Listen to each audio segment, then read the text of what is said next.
Hello, I'm Gary. Welcome to my channel and welcome back if you've been here before.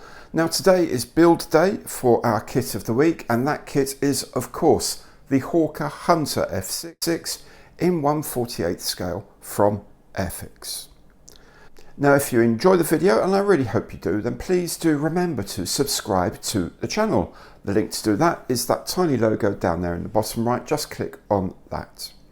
If you'd like to support future productions, you can do that through Patreon and through Buy Me a Coffee. Links to both of those are in the information box below. You'll also find a link to the Airfix online store. Now, if you click through there and buy anything at all, then at no cost to you, Airfix will add a few pennies to the pot that they donate to us. Okay, all of that done now. Let's get on with how I built the Hawker Hunter F.6. I'm starting off with the ejection seat. This back comes in two halves that simply glue together. Then the seat itself goes in. There are options with or without straps in case you wanted to add a pilot, which I'm not. Then the top of the head box goes on with the initiator handles. While that's setting, I'll put the cockpit tub together. The rear bulkhead has this support arm that slots in. Then the bulkhead sits on the back of the cockpit floor piece. I'll let that set, then I'll spray this, the seat and the instrument panel in black. The seat padding gets a coat of a sort of khaki brown, and then the straps are picked out in pale blue-grey. Next I'll add a few spots of yellow to the seat initiator handles. In real life they're stripes, at this scale a few dots will do. The instrument panel is next. I'm going to dry brush that with some white as the dials are in such big relief. I'm not really sure I'll get the decals to sit properly. And when I'm happy with the white, I'll add a few random spots of yellow and red for effect. Then I'll dry brush white in the cockpit tub to bring out some switches and make it look a bit used. Now onto this head box of the ejection seat, I'm adding a couple of decals that were spare in my workshop to look like data panels. Then I can put the seat into the cockpit.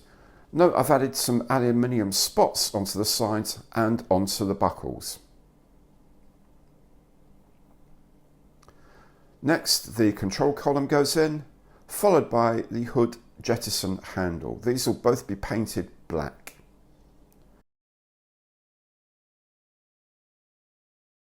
I'll also add a little touch of yellow to the handle as well.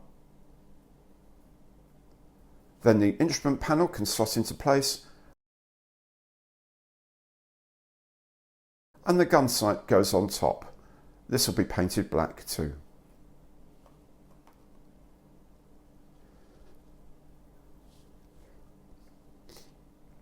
Finally, the nose wheel well sits at the bottom of the cockpit floor section, and the cockpit assembly is completed.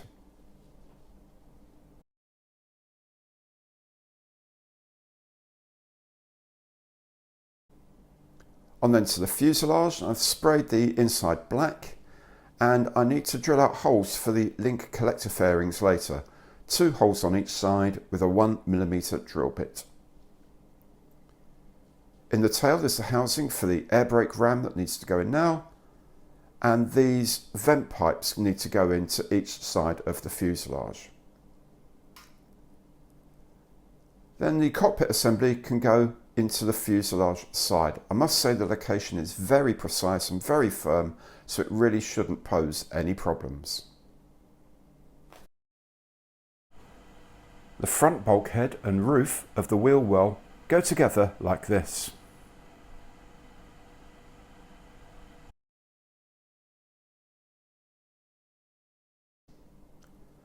The engine inlets are next, and the engine fan disc goes into place in the mid fuselage. I've painted it in steel. Each of the inlet ducts comes in 2 halves. I've sprayed the inside of them a Duraluminium colour. Then the intakes go through the side of the fuselage. The rear sits against the fan disc we just put in. The front is located with 2 pins against the outside of the fuselage. On the other side, the inlet sits on those locator pins and the back edge onto the hole that goes through the fuselage. On the starboard side in the nose are these gas bottles that go into the nose gear well. Then I have to add some weights. Airfix suggests 20 grams just behind the cockpit. I use these small self-adhesive bicycle wheel weights. They're 5 grams each, so 2 on each side. After all of that, the two halves of the fuselage can go together. They fit really well and the engine inlets will sit together automatically. Tape and clamp everything to set. While I'm waiting for that, I'll get on with the tail. First is this exhaust pipe made in 2 halves and painted in burnt iron. Then the rear turbine disc goes in place, also in burnt iron. The tail fairings in 2 halves.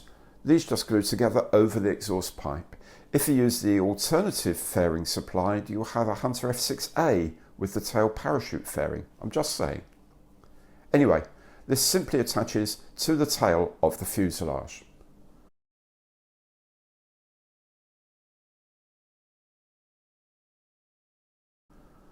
Onto the wings now, and there is one piece of the top surface on top of the fuselage. There are 2 plastic injector sights on the front edge, so please be careful taking these off.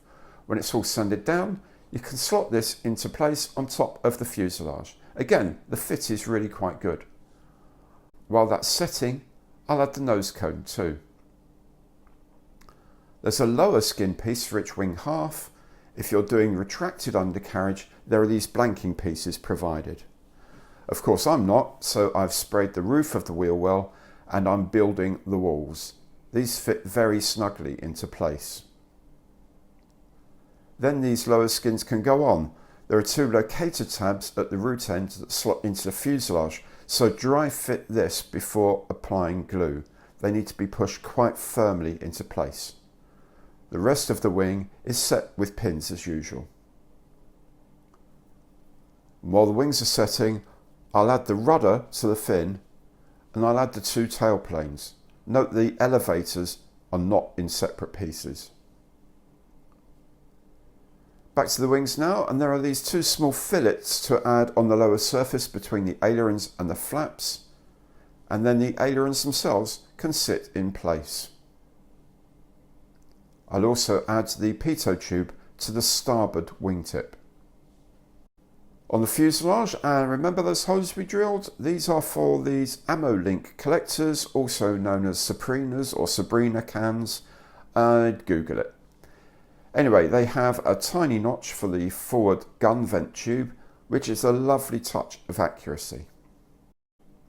Next I'm going to mask off the canopy. I'm doing the closed canopy so it's all in one piece. I use plastic tape for the edges of the main canopy as I find it easier to fit to the curves and it cuts very cleanly. But for the windshield and the smaller parts there, I use paper tape. When it's all done, I can add the canopy to the fuselage with some clear PVA glue. I'm also adding the wing light housings to the tips. So I'm ready to paint, and after an all over prime, I'm going to spray the bottom of the plane with light grey and then coat it with the Dural. I think this gives it a brighter finish, which it needs as it's on the underside of the aeroplane. Then I'll mask all that off and do a coat of dark sea grey on the top. Not much different to the primer actually.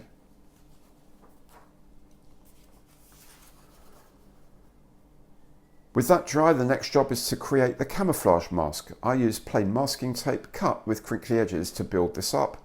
Refer to the kit layout, of course. But always remember, you're masking the grey. It's easy to get confused. Once that's done, some British Standard dark green goes all over. And when that's dry, I'll give the whole lot a coat of gloss varnish. That's there to make it easier to add the decals.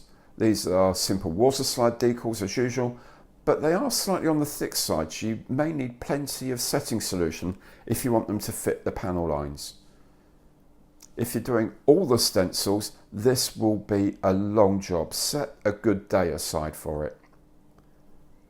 Once everything's fully dried, apply another coat, this time satin varnish.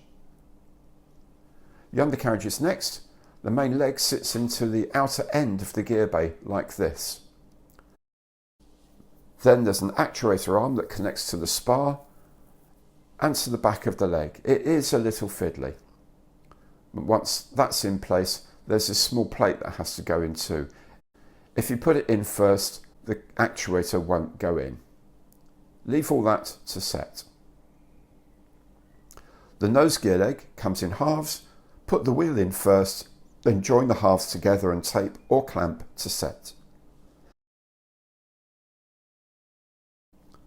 For the main wheels, the tyres fit very snugly into the hubs with an alignment pin. Now this pin gets hidden by the gear leg later on. In fact, then you can put the wheel onto the leg. Just make sure the weighted flat spot points directly downward from the model. And the nose gear leg sits into a locator hole, a very snug fit as well. Next to the gear doors, the main door sits on the outside of the main leg and it's located with a slot just like this. The next part kind of hooks around the wing skin at the bottom of the gear leg and sits slightly outward.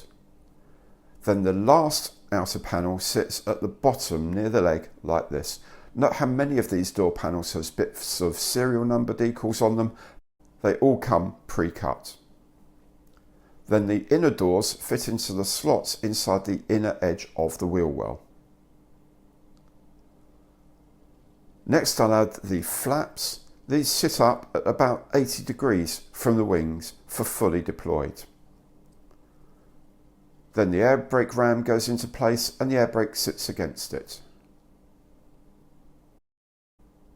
On the top of the fuselage, there's this small aerial that goes into place. And finally, there are two tiny inlet vanes as well. Now, to be honest, I forgot about these earlier. Do them earlier on. But even so, that is now my Hunter complete. I really enjoyed making this kit. The fit and the finish on the whole is very good. I didn't use any filler at all. And the result, I think, looks pretty good. That's it then, the F.6 Hunter, a lovely kit to build.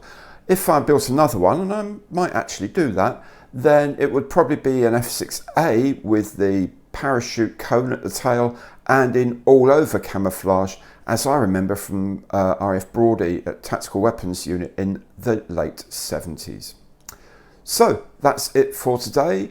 If you've enjoyed the video, do please remember to subscribe to the channel if you haven't done so already. You do it by clicking on the little logo down there in the bottom right corner. Thank you very much for watching and I will see you next time.